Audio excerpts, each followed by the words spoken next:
The first surgical attempt at body sculpting was in 1921 with a dancer wanting to improve the shape of her ankles. The surgeon apparently scraped away too much tissue and tied the stitches too tight, resulting in necrosis, amputation, and the first recorded malpractice suit in the history of plastic surgery. Today's liposuction is much safer, only killing about 1 in 5,000 patients, mostly from unknown causes, throwing a clot off into your lung or perforations of your internal organs. Liposuction currently reigns as the most popular cosmetic surgery in the world, and its effects are indeed only cosmetic.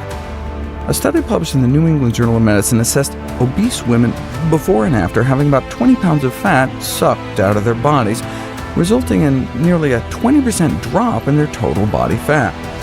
Normally, lose even just 5 to 10% of your body weight in fat and you get significant improvements in blood pressure, blood sugars, inflammation, cholesterol, triglycerides, but liposuction sucks. None of those benefits materialized even after the massive liposuction. This suggests subcutaneous fat, the fat under our skin, is not the problem. The metabolic insults of obesity arise from the visceral fat, the fat surrounding or even infiltrating our internal organs, like the fat marbling our muscles and liver. The way you lose that fat, the dangerous fat, is to take in fewer calories than you burn. Anyone who's seen the Biggest Loser shows knows with enough calorie restriction and exercise, hundreds of pounds can be lost. Similarly, there are cases in the medical literature of what some refer to as super obesity, in which individuals lost up to 374 pounds largely on their own without professional help and kept it off for years.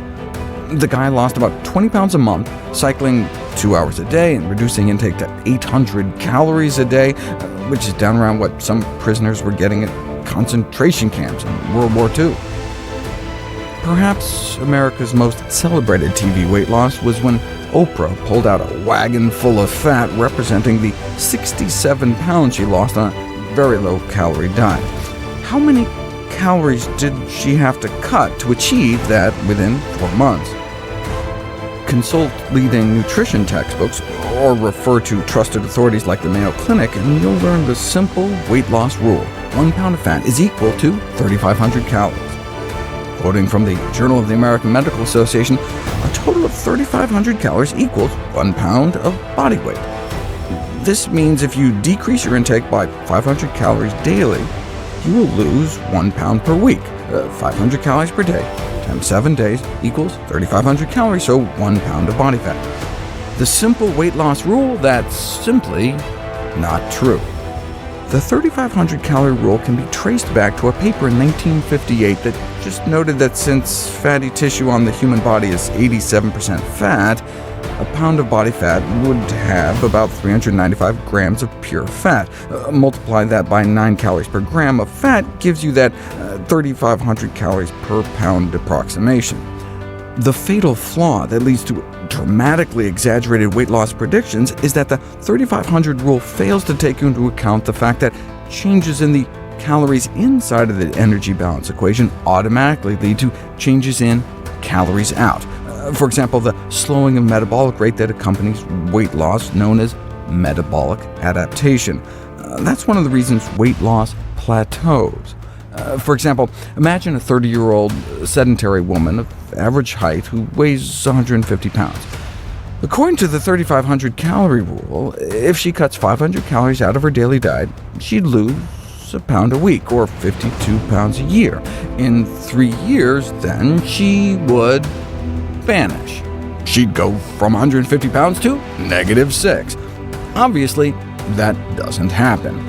What would happen is that in the first year, instead of losing 52 pounds, she'd likely lose only 32 pounds, and then, after a total of 3 years, stabilize at about 100 pounds.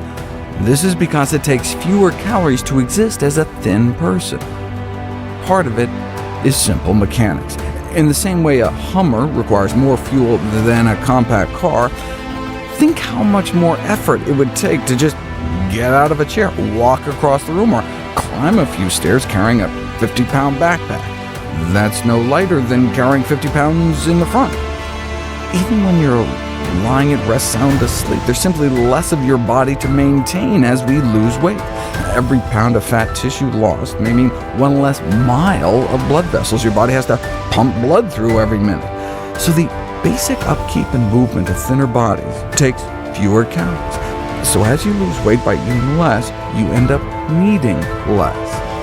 That's what the 3,500 calorie rule doesn't take into account. Or imagine it the other way. A 200-pound man starts eating 500 more calories a day. It's like a large soda, 2 donuts. According to the 3,500 calories rule, in 10 years, he'd weigh more than 700 pounds. That doesn't happen because the heavier he is, the more calories he burns just existing. If you're 100 pounds overweight, that's like the skinny person inside you trying to walk around balancing 13 gallons of oil at all times, or lugging around a sack containing 400 sticks of butter wherever you go. It takes about 2 donuts worth of extra energy just to live at 250 pounds, and so that's where he'd plateau out if he kept it up. So, weight gain or weight loss given a certain calorie excess or deficit is a curve that flattens out over time rather than a straight line up or down. Nevertheless, the 3,500 calorie rule continues to crop up, even in obesity journals. Public health researchers used it to calculate how many pounds children might lose every year if, for example, fast food kids' meals swapped in apple slices instead of French fries. They figured 2 meals a week could add up to about 4 pounds a year. The actual difference, National Restaurant Association-funded researchers were no doubt delighted to point out, would probably add less than half a pound, 10 times less than the 3,500 calorie rule would predict. The original article was subsequently retracted.